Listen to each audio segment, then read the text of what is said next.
এই ধরনের কবিতা আরও শুনতে চ্যানেলটিকে সাবস্ক্রাইব করুন এবং পাশে থাকা বেল আইকনটিকে প্রেস করে অল সিলেক্ট করুন। তাহলে যখনই এই টাইপের ভিডিও আমি আপলোড করব তখন তা ইনস্ট্যান্ট আপনাদের কাছে চলে যাবে। আজকে কিন্তু আমি একটি সুন্দর বাংলা কবিতা ছোটদের জন্য আবৃত্তি করে শোনাচ্ছি। ও বিল্লি বিল্লি, উঠে কোথায় চললি?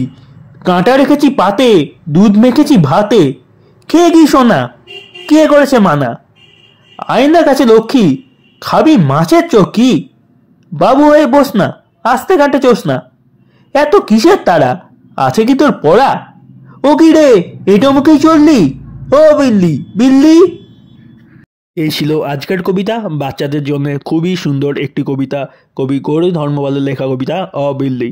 কবিতাটিকে ভালো লাগলে লাইক করবেন এবং এই ধরনের কবিতা আরও শুনতে চাইলে এই চ্যানেলটাকে ভিজিট করে আসবেন এবং এই ধরনের কবিতা আরও শুনতে চাইলে চ্যানেলটাকে সাবস্ক্রাইব করে রাখতে পারেন। ধন্যবাদ।